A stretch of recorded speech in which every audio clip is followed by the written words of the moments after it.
All right, welcome everyone. Dimitrius Stone here, your host of Black Man Let's Talk, a series of podcasts where we talk with brothers in the Sacramento community, positive discussion, what can we do to improve our communities, and just a really sometimes lighthearted, sometimes serious discussion amongst brothers in Sacramento. Today, I'm honored to have Darris Hinson on as our guest today, and really looking forward to an outstanding conversation. So, Brother Darris, welcome. Hey, thank you for having me. I appreciate it. Outstanding. Hey, Darris, before we get started, man, I want to just jump right in and allow you just some time to introduce yourself. Tell the audience your name, maybe which neighborhood you live and work in, the organization or community that you represent, and let's get started with that introduction. Yeah, my name is Darris Hinson. I'm from the Del Paso Heights community, alumni of Grant Union High School, and I'm currently an educator. I'm the principal at Grant Union High School. I work in a lot of different areas. I have a pretty good past, but right now my work is in education, just trying to help young people get their high school diploma and try to realize whatever their secondary goals are.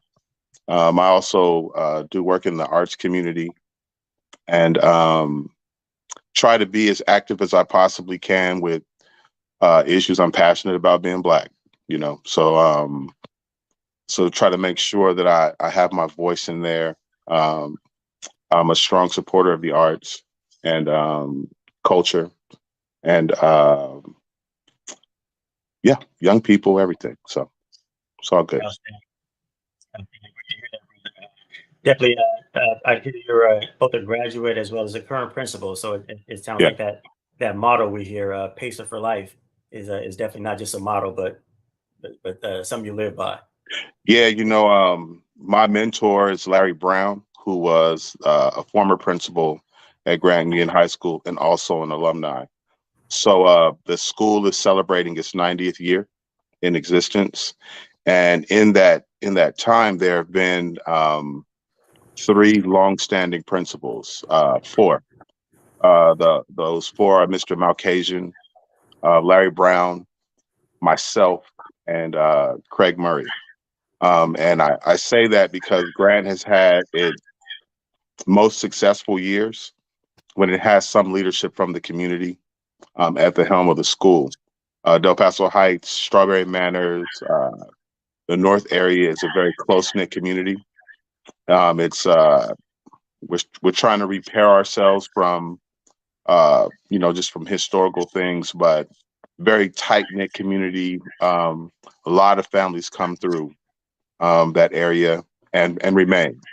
And even if they don't stay there, they make sure that their kids come to Grant. So we have very strong legacy at the school. So that Pacer for Life thing is real, very real.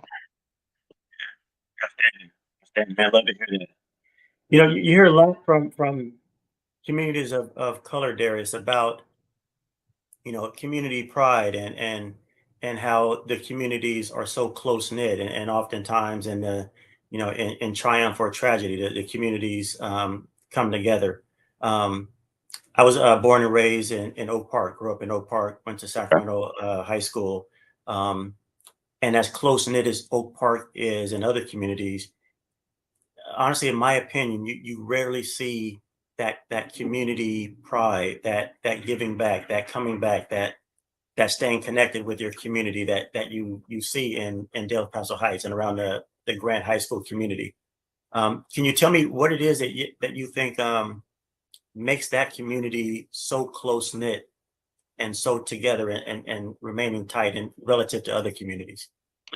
Um, I think it's multi-layered, but one thing is the thing about Del Paso Heights is the Grant Union High School is the center of the community. So when you look at other communities, there are a lot of resources that are associated with the community. You'll have malls and strip malls and businesses, franchises that are in most other communities, especially now the ones that are surrounding. So if you look at Natomas, look at all of the economic growth that's taking place over just on the other side of the levee. When you look at the Midtown area and all the growth that's happening in the Oak Park area, in the Midtown area, and then you look at how the South area has stretched all the way out now to Elk Grove, and how many families coming from the Bay Area and different places are expanding. And you look at West Sacramento, how those communities are growing, and there are all these resources there.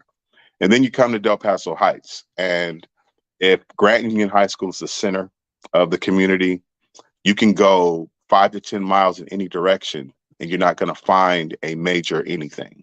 So the closest mall is Arden Mall, but it's in a completely different community that is not Del Paso Heights, and there are challenges with that. There are no like Planet Fitnesses or family fitness gyms. There are no major supermarkets like Safeway or Bel Air. There's nothing there. Aside from a few small Black-owned businesses, like maybe a clothing shop and a hamburger stand, a couple of hamburger stands, right?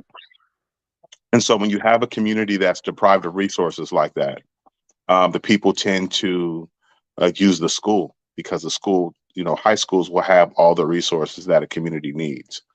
And so over the years, that attachment to the school as a primary resource, a centerpiece for discussion, for Friday Night Lights, whether it's athletics, for a community swimming pool, for any kind of resource. It's the largest park if you look at it in that way. Um, Generations of kids coming through playing sports from really young, whether it's baseball, basketball, football. Um, those are the big three for girls and boys. But now I would say soccer as well. Um, when you look at that dynamic, it puts a greater expectation on the school that I don't think a lot of other communities have. And as a result of that, now you're talking about generations of the same families coming through the schools. So as a Pacer for Life, my sons graduated from Grant, both of them. My siblings went to Grant. Um, my Plenty other family members went to Grant. I still run with the same core group of people that I graduated from Grant with, even though I've been blessed to, travel the world, and I attended Morehouse College in Atlanta, uh, and so I've had some great things go my way, but that foundation that I got growing up in Del Paso Heights or in the plazas or in the Strawberry Manors, just growing up around in that area, and the connections and relationships that I've built over the years, they remain close knit. Um, and there's a lot of just really strong people that have come out of the community, and they come back and they're very giving. So that has just created this bond that is, I would say, the school, that Pacer for Life legacy is something that we can all bond with, but it's deeper than that, because at one point Del Paso Heights was black. It was probably like 85% black. Now it's very diverse. Um, Now a lot of the families have moved out of the community, but they still make sure that their kids come to school within the community, even if they don't live there. There's been a lot of growth around the El Paso Heights area, which pulls from the community. So you have Intercom over there, you have Natomas over there. And so as families are trying to navigate how to raise their kids in safe spaces and provide opportunity, they've made decisions to, even if they live in the community, sometimes take their kids elsewhere. So you'll see Pacers show up at Folsom High School and Jesuit and Christian Brothers and Sac High and Intercom and the Thomas, but they're still part of what we consider the Del Paso Heights community. Yeah. Well,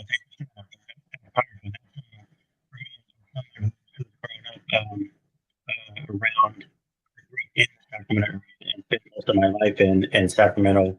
Um, that was an incredible description of kind of what makes that that community so close knit.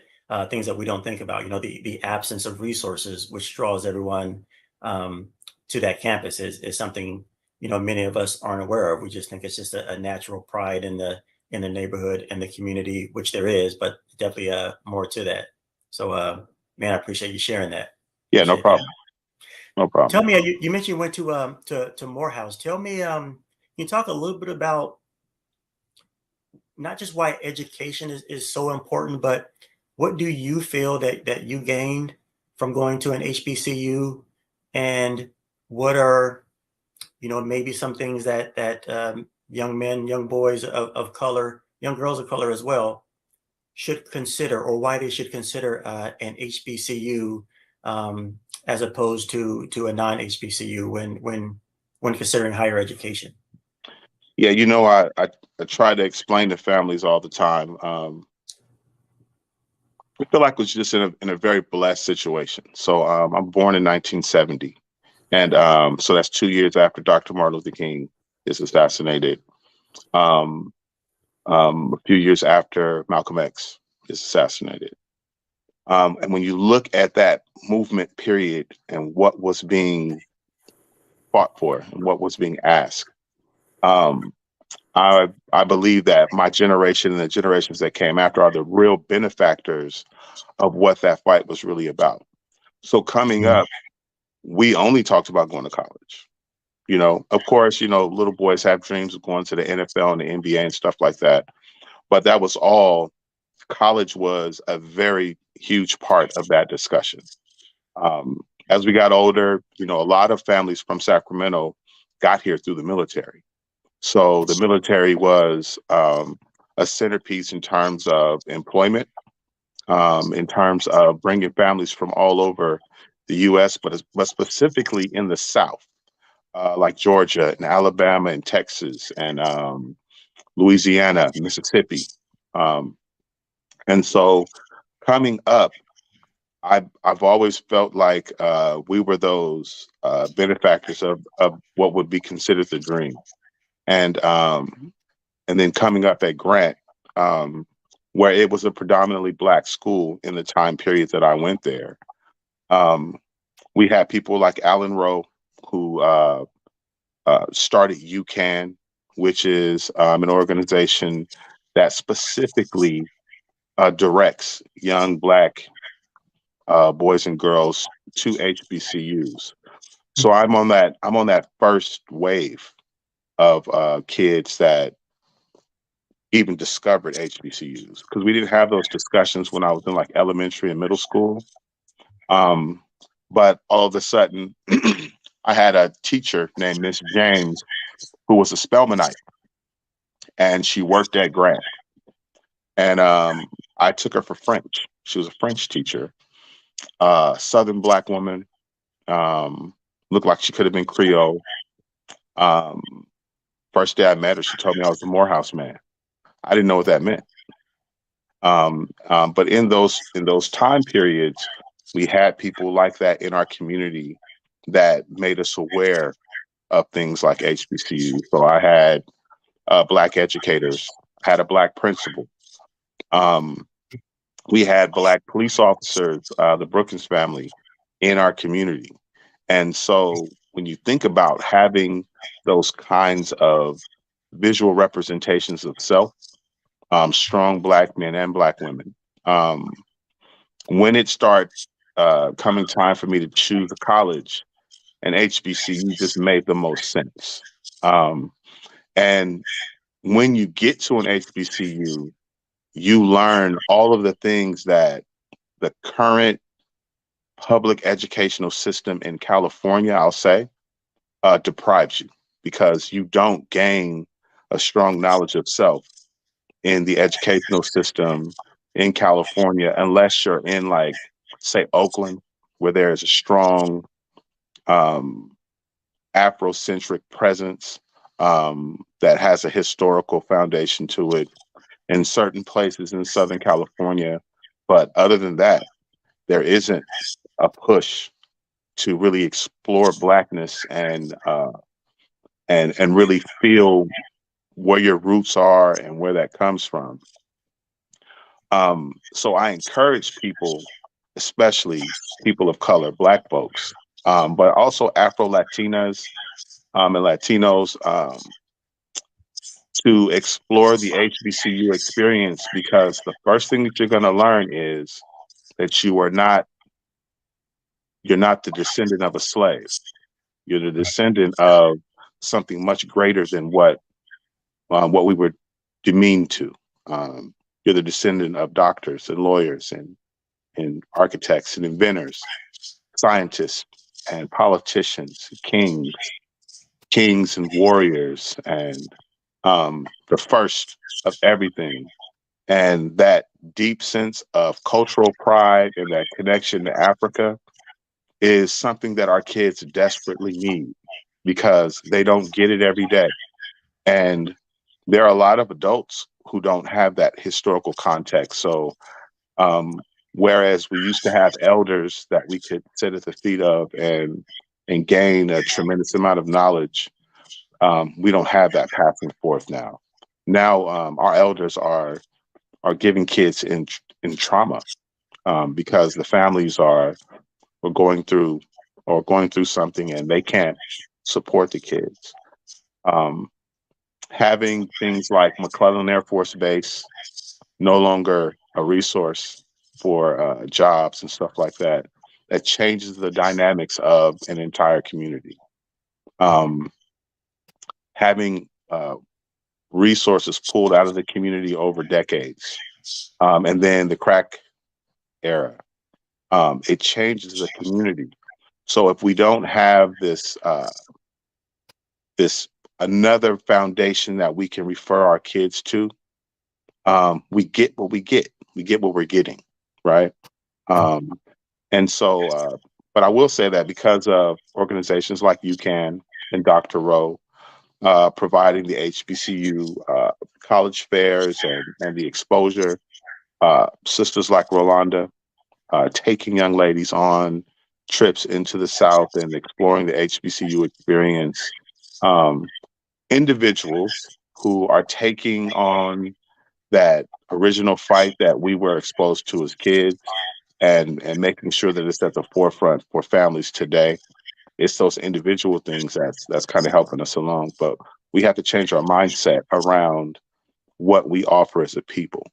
Um, right now, my son is at Morehouse. He's at Morehouse College right now. So that'll be the first legacy um, coming from my family. You know, it's a big deal. Um, but he called me and he was like, Dad, I'll come back to visit, but I'll probably never live in Sacramento ever again. And that's because it's his first exposure to what is real Black excellence.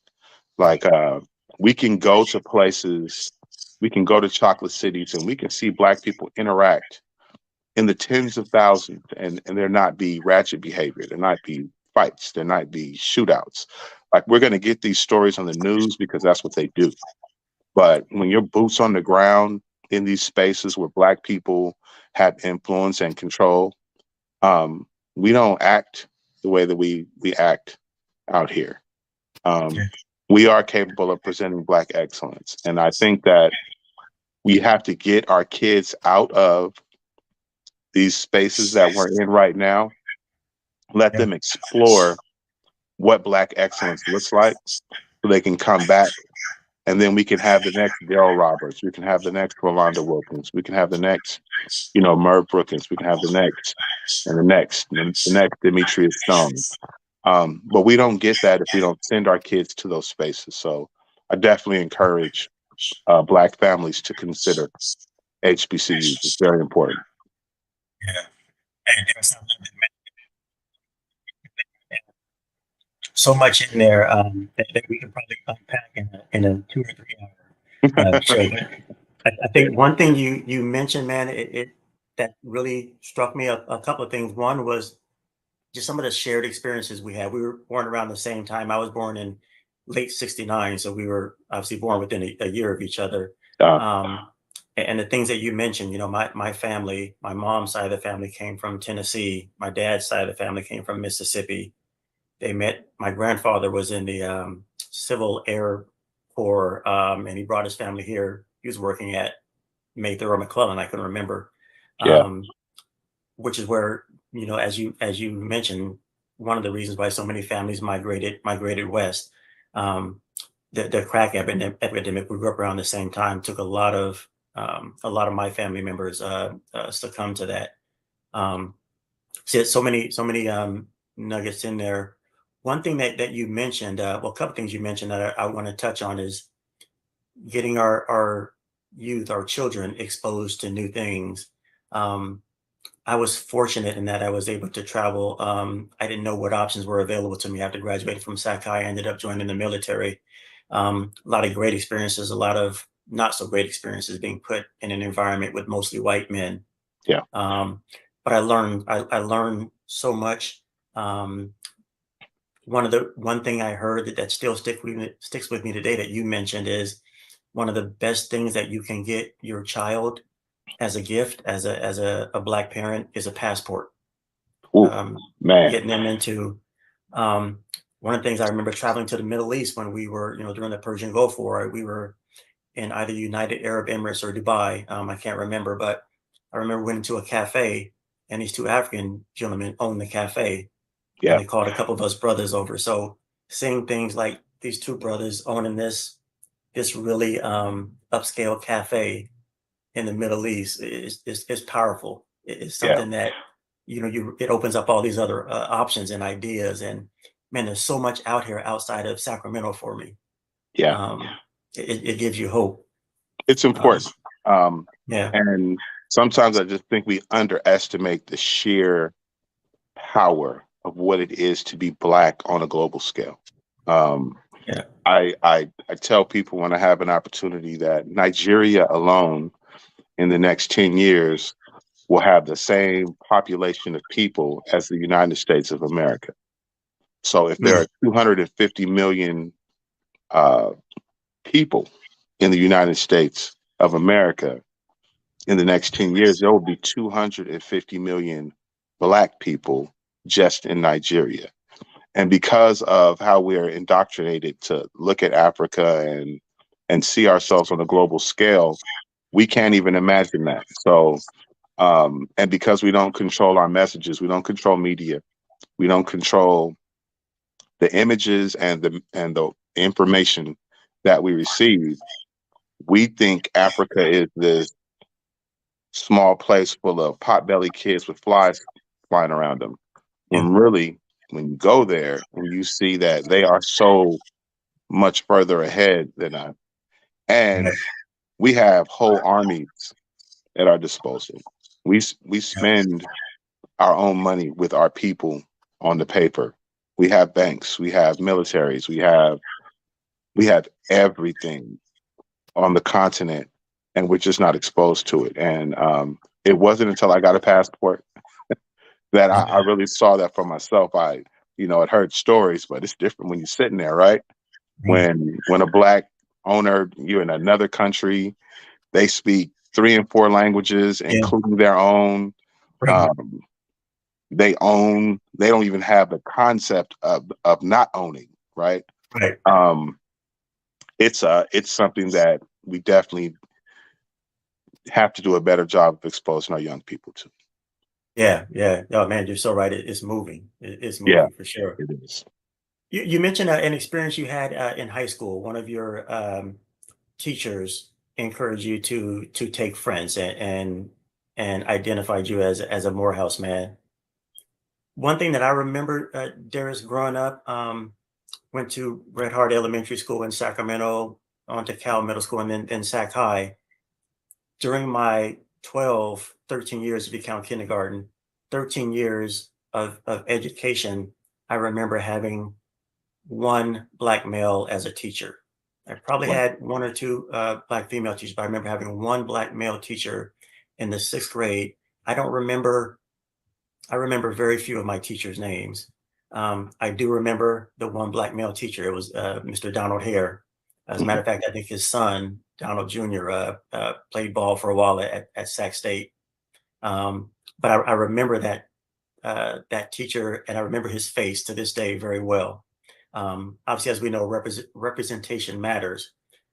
Because of the importance of that and the impact that it has on us as Black men, and as a principal yourself, what is it that you think that we can do to get more Black people, males, females, to become teachers, school administrators, knowing the importance of it?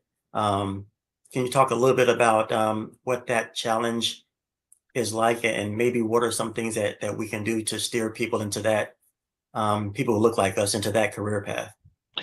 Yeah. So I deal with the duality as an educator. Um, uh, if I'm honest, if I didn't work at Grant Union High School, I wouldn't be in education. Hmm. There isn't a strong carrot for us to be in the educational system.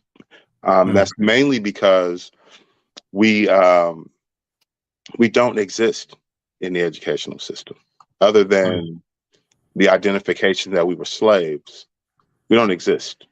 Wow. Um, so it's amazing to have our children go through 12 years of schooling, and the only thing that they're going to have drilled in their head year in and year out is that this one guy had a dream and that we were slaves, and this one white guy emancipated us.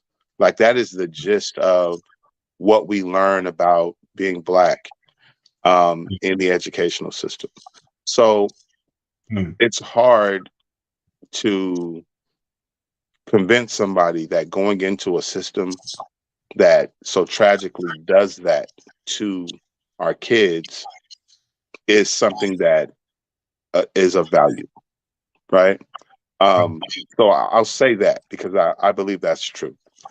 The other part of that is that when you think about these incredible Black educators that we may have come across in our time, they also did more work outside of the classroom.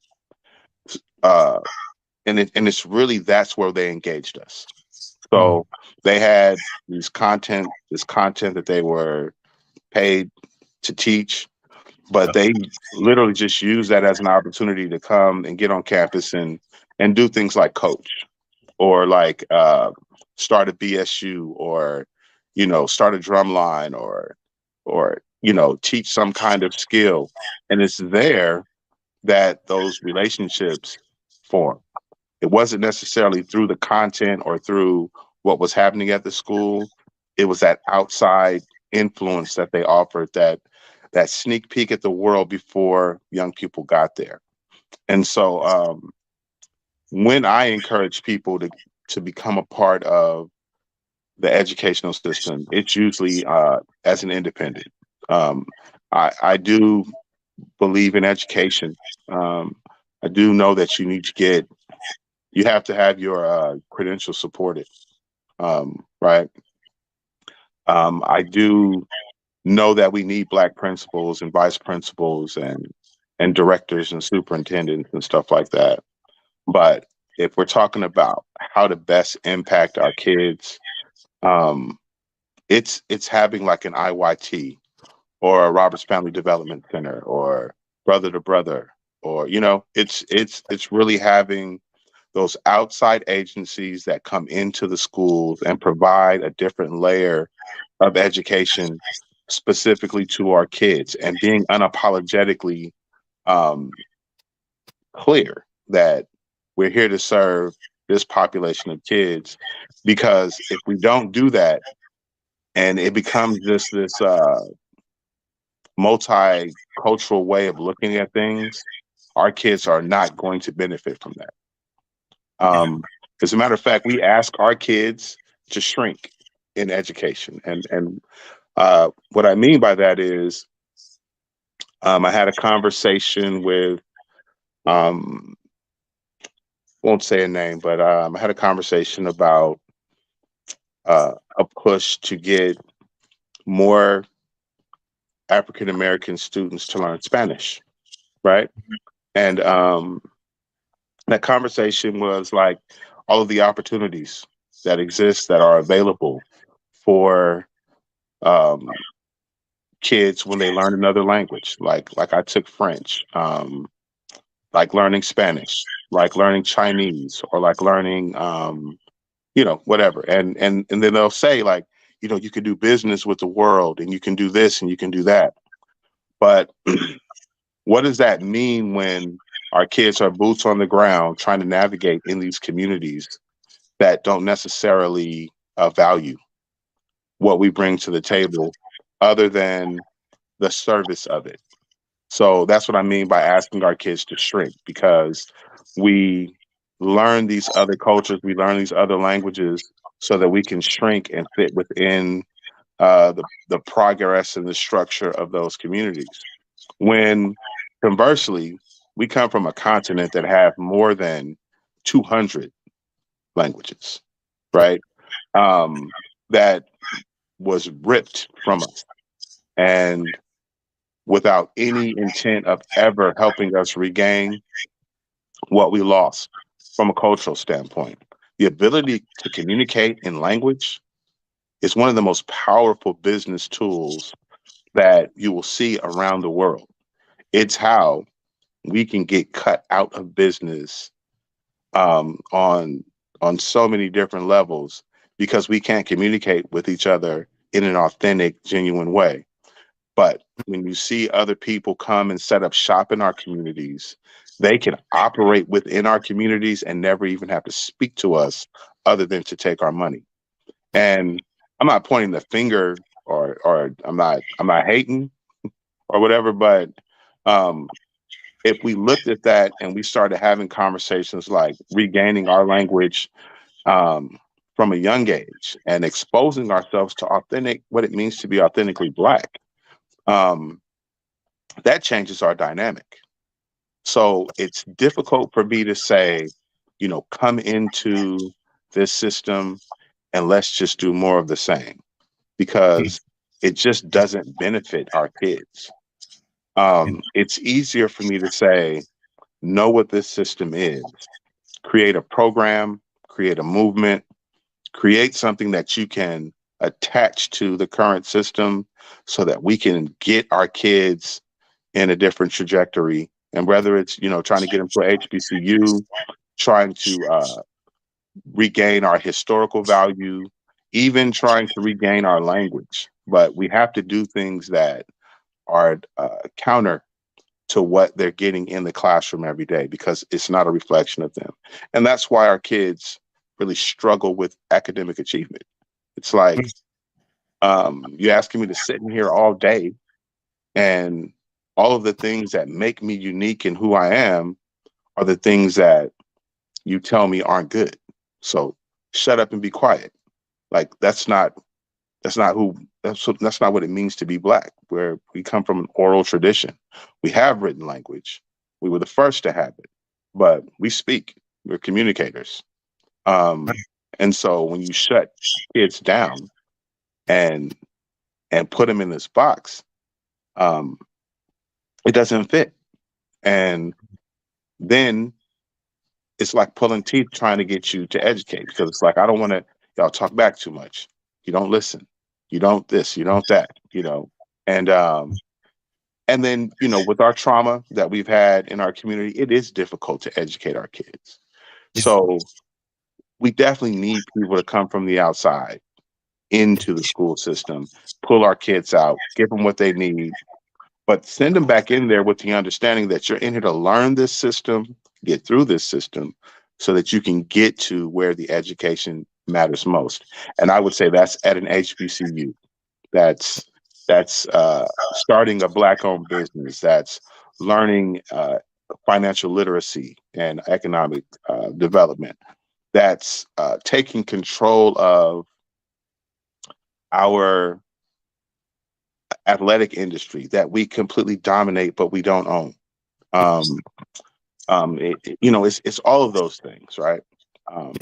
So I know it's kind of a long answer, but I don't feel always comfortable just saying, hey, yeah, become a teacher. It's rewarding. It's this, it's that. Yeah, the benefits are great. The pay isn't, you know. Um, what you're asked to do is to shrink. It's to shrink the very kids that you come to serve. And so I know that's not a popular thing, but that's our truth.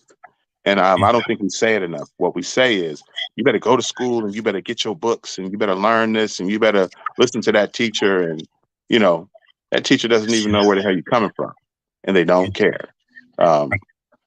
So I don't know, man. We have to do a better job of pulling our kids out of that system, pouring into them, and then sending them back into that system with tools and with a mindset that this is what I'm trying to accomplish using this system to get me there. Because that's what we did, right? We used that system to get us to a place. You used the military. I was able to use an HBCU. And that's where everything started to click, when we were able to get ourselves into that system. But if I have a criminal record at 16 years old, how am I going to get into the military? Yeah, it's designed to not allow you in. Yeah. So, yeah. Yeah. No, but I don't feel that was a long answer at all. That was incredibly authentic and real response, especially someone coming from someone in the position that you are. I say this all the time. It's unfortunate, and I've found myself, having to realize that, I've had to wear a mask at certain points Oh yeah. in my life, and we all as African American men are asked to do that, or we realize that in some aspects we have to do that. And you're right. It's man, it's a topic that has so many layers and facets to it. Some of the things that you mentioned, though, like learning a foreign language. I was fortunate to, when I joined the military, someone saw my potential for learning, and I was actually taught Russian, and I was a Russian linguist in the Right. military. And I've had so many of my peers and former Marines that I served with, who I still keep in contact with, and they say, you could have gone into one of the three-letter agencies, the FBI or the CIA, or become in law enforcement, because there's a heavy Russian-speaking population in Mhm. Sacramento. But I never thought that I wanted to use that as a further career. To me, I was just proud that I did something that was really hard, Mhm. and that was what I got out of it. I learned an incredibly hard language, and it allowed me to do something else, because I didn't want to do all that other Yeah. stuff that you're supposed to now go into Right. because you did that. So yeah, to your point, I use a foreign language, to me, wasn't to be able to communicate with other people and make money, although I can see why some people would want to do that. Yeah. It was more, I was just proud that I did something really hard. And Um, when you see us on a global scale, Black people are linguists. Like, right. everywhere else except America, Black people speak at least 2 to 3 languages. Man. You know, Yes. when you come across an African, they're going to speak minimum of 3 languages, right? Right. They're going to speak their tribe, they're going to speak English, and then it's going to be something else. It's going to be Yeah. Chinese, or it's going to be Spanish, or it's going to be something else. Minimum of Right. 3, right? Yeah. That's powerful, Darris. Also, Darris, in America, when Black Americans, when we hear a person of color speak another language, um, to us it seems foreign because we've been, for whatever reason, so conditioned to, oh, that's not how we talk. It's not something we're used to or accustomed to. Yeah. Um, but you're right, that's so powerful. One thing I wanted to touch on, Darris, you mentioned, which is so true. We all come from trauma. I think it's just safe to say we've all probably seen things and been through things that we probably were not designed for a 5, 6, 13, 14-year old boy to see. Um, and it shaped us. In some cases, it's hardened us. Um, I know self-care is a huge buzzword the past couple of years. Um, what do well, first of all, what do you do for self-care, and what are some things as you work at Grant High School? Obviously you come in contact with a lot of young boys and girls. What are some things that you encourage for self-care, whether it's sleep patterns, exercise, diet? Can you talk a little bit about that? Yeah, all of that. I personally have a very strong vitamin regimen. Um, I I use a lot of holistic and natural supplements just to make sure that my immune system is in order. That I'm monitoring things like my heart, my blood pressure, and my focus, my mental focus. But you definitely have to be active. I was an Yeah. athlete. I played football, um, and um, also a commitment to the arts. You constantly have to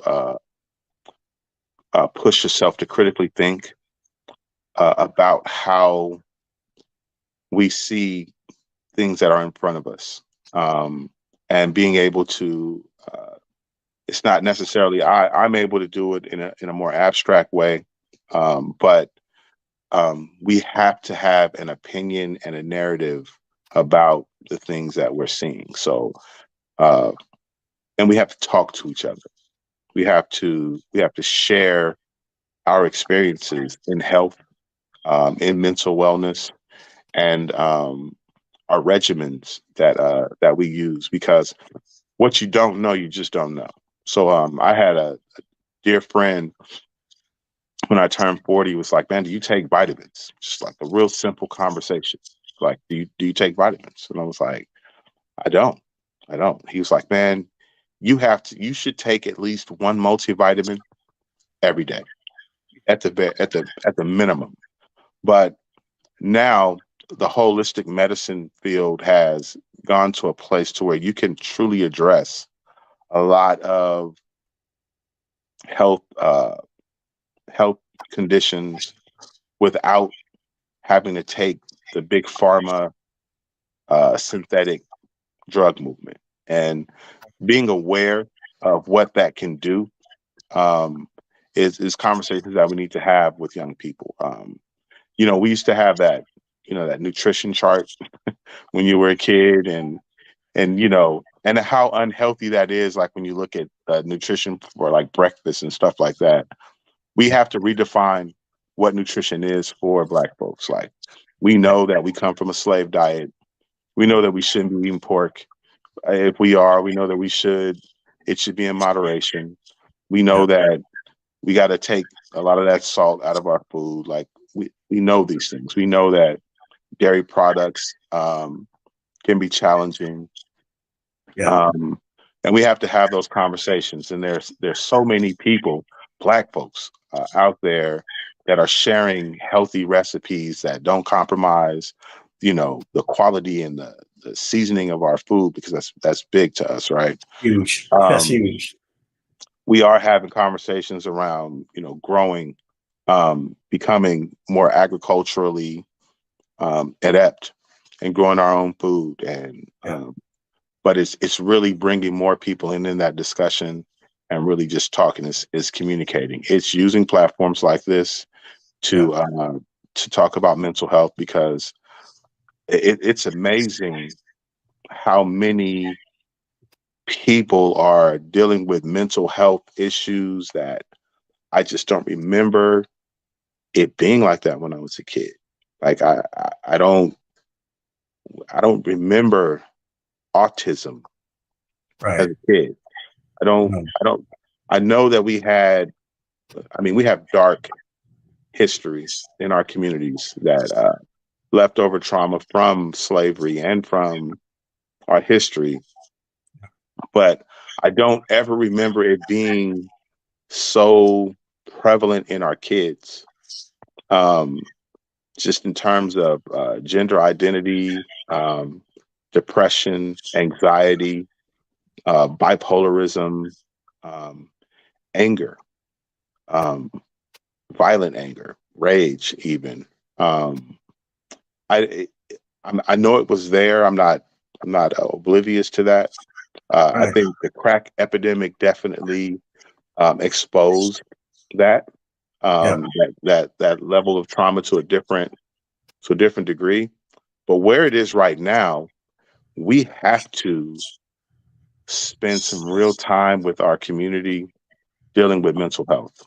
Yeah. And it has to come from a professional standpoint, from a therapeutic standpoint.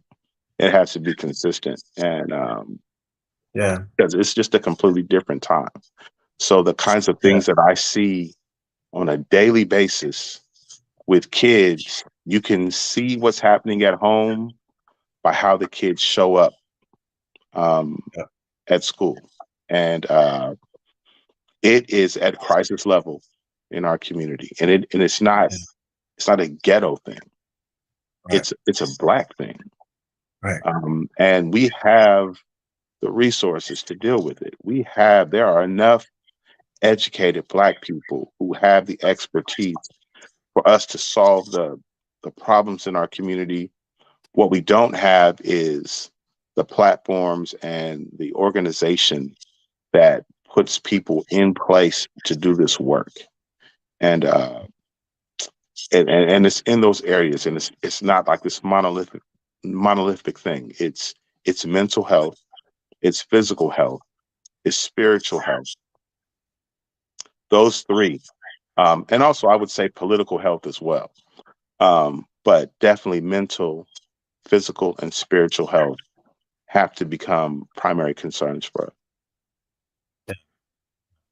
That's huge, and that's powerful, and hopefully through platforms such as these, we're not only having that conversation and encouraging others to have that conversation, but also potentially building the platforms.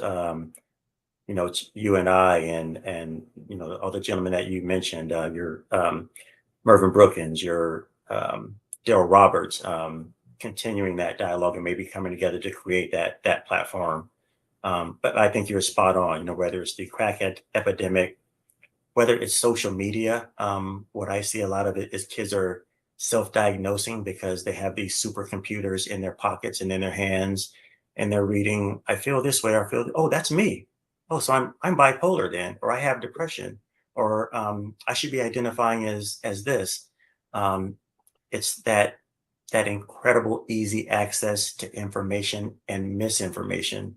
Um, which there's so many things that could be driving that as you mentioned, but And it's also I synthetic drugs, man. You know, yeah, I can just remember as a kid, if a person was open about using like acid and shrooms and you know coke yeah, and lean and all this stuff kind of stuff, man, those are the kind of people that we were not going to be in my circle.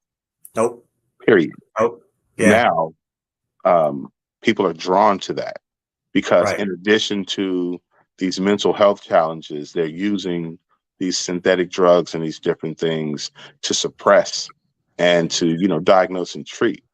And yeah, with no resources, because right, we don't have those kind of clinics. We don't have those social. We don't have anything for vulnerable citizens in the United States of America. no, So Black vulnerable citizens are even at higher risk.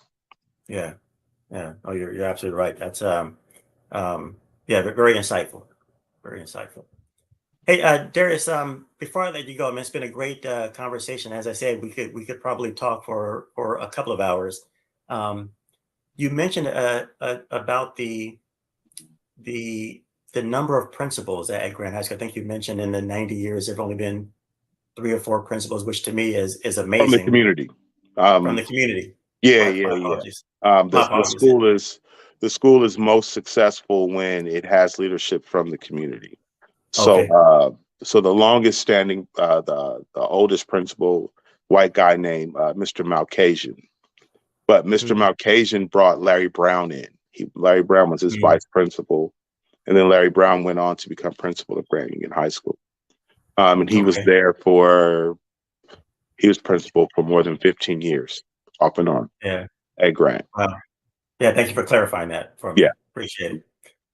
As a long-standing Sacramentan and just a huge high school sports fan, I'd be remiss if I let you go without talking about the Grant football team. I think anyone who follows high school football knows that Grant probably produces, and I don't have the data to back it up. I'm just going off of mhm, what I know, what I've seen, but um, quite a bit of D1 players, NFL players, etc. Um, really curious about how the football team is doing. I know you have a new coach, which is a big change. The past 20 or 30 some odd years, you maybe had the same coach. Curious how the football team is doing because it's such a pillar of the community. And also, is there a future home game this year that you'd recommend I attend to? Because I want to definitely come and catch a game. sure. So I think Grant is experiencing a reemergence.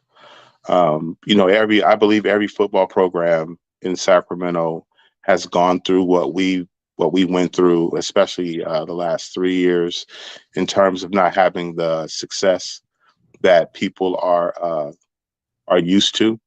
Yep. Um, and it had to do with the transition from Mike Albergini to um, and what I call a very figurehead driven uh, football program because everyone talks about this one person, right? Right. Um, Right. but we all know if we are on the ground that it was much more than that. Yep. Um, so in that transition, now we have what's closer to what has been a vision and a hope for mine in a Grant football program, and it's comprised of some of our greatest athletes to come through the program. So the Mm. current head coach is Carl Reed, who is an alumni, and Sidquan Thompson, Yep. who is the brother of Shaq Thompson. Um, Yep. and they have come in the transition from Coach Al to completely change the mindset and focus of what it is to be in the Grant Union High School football program. And as a result of that initial transition, we had a horrible year. We didn't win a game last year, and the city took aim at the Mm. program. We took some real deep L's, man. Mm. This Yeah. year we're 6-1. Outstanding. Um, our toughest contest is going to be this week against Monterey Trails. Hmm. Um, that's going to really decide what our playoff fate could look like. If we beat Monterey Trails, then we could go into the playoffs as a Division II school. If we Mm. were to lose, we could go into the playoffs as a Division III school. Okay. And the impact of that, uh, right now, because there's such a large influx of people coming into Sacramento, these school districts are growing Yeah. exponentially. So, like the Elk Grove School District, the majority Yeah. of the schools are well over 2,000 students. Yeah. Um, we're right at 2,000 students. So Yeah. even though we've had tremendous success, like at D1 and D2, we've always been a Division II school that's overachieving, Right. right? Um, Right. and so it's a good resurgence. It feels good to Yeah. have the program moving in the right direction, having kids buy in. We are getting tremendous looks. Like right now, I think Grant has more kids in the NFL Yep. than like we're the top 10 in the nation of having that many kids in the NFL right now. We also have some kids, uh, trying to get into the NBA, playing overseas. We Mm, have kids, trying to get in Major League Baseball. Um, so we have a very long history of having strong athletic programs. But when definitely. football is good, the community's good. And Yeah. this year we're pretty good. This year we're Yeah. okay. Yeah, we're much better.